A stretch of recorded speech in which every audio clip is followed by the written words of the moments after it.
What's up, guys?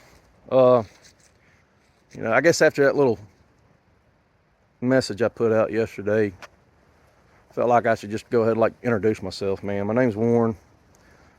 I live in Mobile County, Alabama, and I kind of put my story out there about how I kind of got into chainsaws yesterday, and I don't know, everybody had such a positive reaction to it. I figured I'll just kind of let y'all know who I am.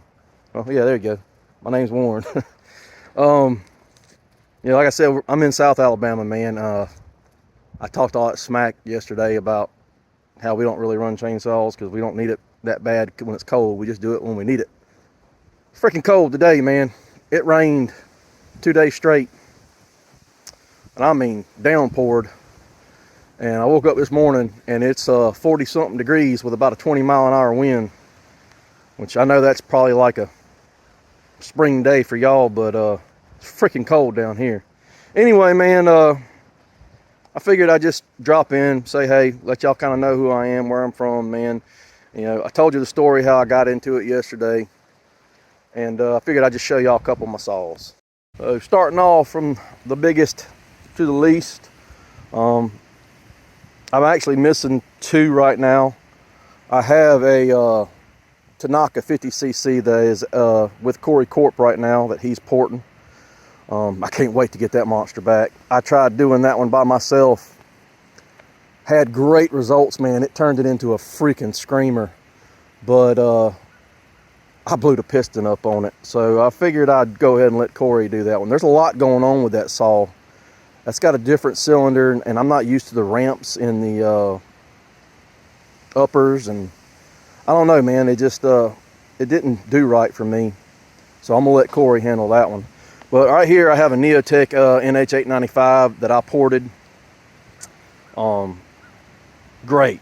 Man, it's come out great. It's really friggin' eating. I'm actually trying to sell that. I don't need that big of a damn saw. It runs great. I bought it as a project, and I'm trying to sell it locally now. One of you guys are interested, let me know. I have did the base gasket delete, did old Woods port to it, did the decompression valve delete, ported the muffler. God, man, that thing's got over 190 pounds of compression. Really didn't want to do the decomp delete on it, but the old crappy Neotech decomp on it was leaking, so I went ahead and threw a plug in there. But man, that thing freaking gets it now.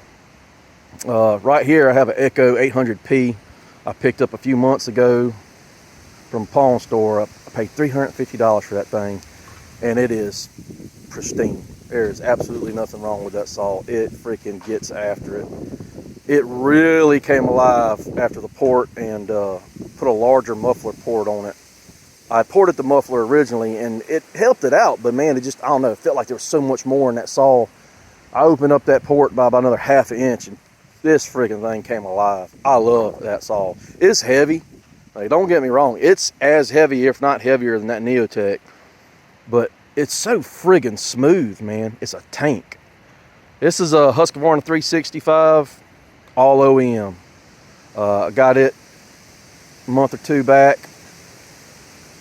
I got it for a damn good price. It had a cheap ass Chinese muffler on it. Not muffler, I'm sorry. Carburetor on it, and I could never get it to tune. I put an OEM Walbro on it, and she's freaking getting it now.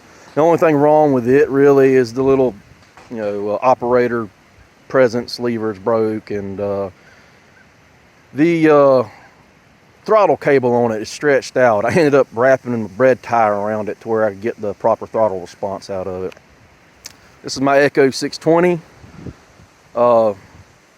I just ran it yesterday for the first time for like 5 minutes while I had a break in the rain. And factory tune, nothing special.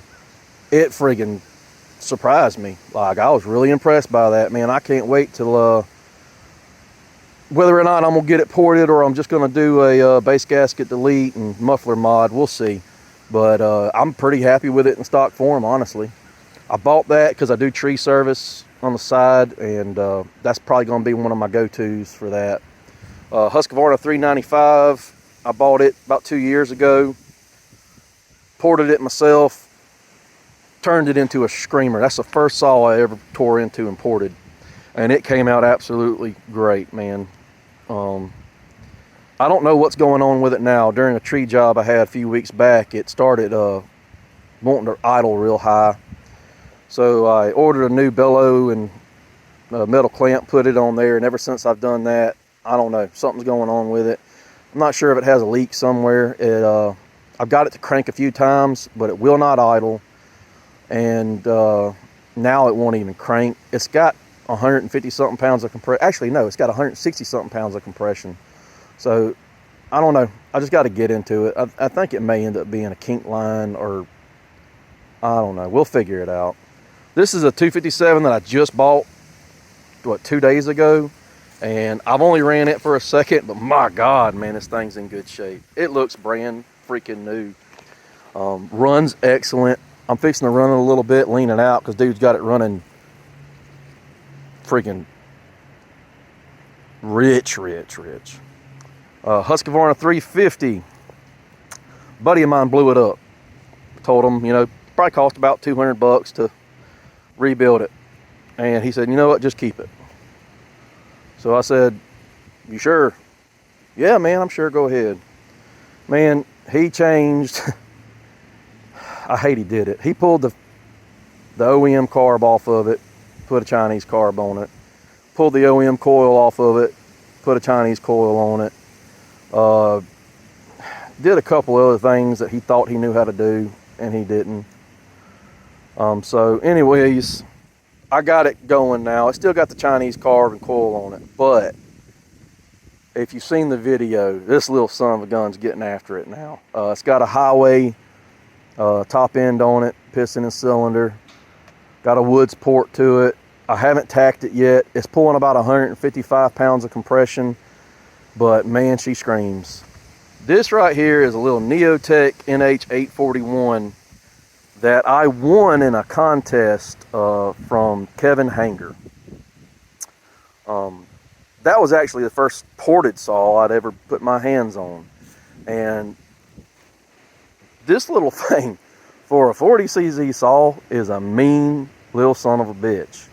And loves the gasoline, man. I know it's got a little tank on it, but my God, I can't run it more than like 15, 20 minutes without putting gas in it.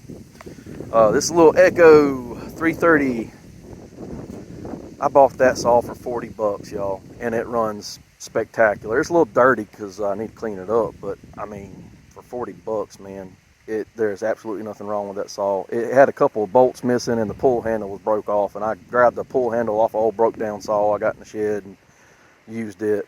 But it runs great. I just figured I'd get out here and do a little tuning to a couple of these saws that I got, do some tacking, see where I'm at on them. I couldn't find my old tack, so I bought a new one. But I just show y'all, I wanted to show y'all what I had. Kind of talk to you. I'm loving this, y'all. And again, like what I said yesterday, I appreciate all the help from the group. I'm learning a lot. I've learned a lot. I got guys reaching out to me, wanting me to work on their stuff now. Pretty cool, man. So anyway, I appreciate y'all, man. This is what I've got. I am missing one, actually, now that I think about it. There's another one. I've got a Hitachi top handle coming, which is a Tanaka. It's a 33cc. It's going to be right here, but there's a couple of these. I'm trying to sell that Neotech. I'm considering selling that 365. I'm not sure yet. I mean, it's not in the greatest shape, but it runs amazing. It's got about 136, 137 pounds of compression, so it's on the lower end, but it runs great, man. It runs absolutely great. There's nothing wrong with the way it runs. But I'm thinking about selling it. I'm selling that Neotech 895. Thinking about selling that 359. The 257, I bought it to flip, but it's in such good shape. I don't know if I'm going to now. That thing, I'm really liking it. So we'll see. Anyway, this is who I am. This is what I've got. If y'all are interested in those saws I'm talking about, let me know. I'm trying to sell them locally, but I'm not beyond shipping. I got to get that freaking 359 running before I lose my temper with it. I've had to leave it alone because I about wrapped it around a tree the other day. Anyways, God bless y'all again, man. This is who I am. This is what I got. I'm glad the message kind of touched a lot of y'all. And like I said, man, God bless y'all. Merry Christmas. Have a good one. What's up, guys?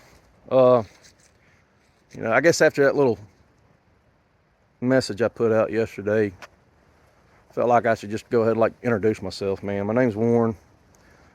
I live in Mobile County, Alabama, and I kind of put my story out there about how I kind of got into chainsaws yesterday, and I don't know, everybody had such a positive reaction to it. I figured I'll just kind of let y'all know who I am. Oh yeah, there you go. My name's Warren. Like I said, I'm in South Alabama, man. I talked all that smack yesterday about how we don't really run chainsaws because we don't need it that bad when it's cold. We just do it when we need it. It's freaking cold today, man. It rained 2 days straight, and I mean downpoured. And I woke up this morning and it's 40 something degrees with about a 20-mile-an-hour wind, which I know that's probably like a spring day for y'all, but it's freaking cold down here. Anyway, man, I figured I'd just drop in, say hey, let y'all kind of know who I am, where I'm from, man. I told you the story how I got into it yesterday, and I figured I'd just show y'all a couple of my saws.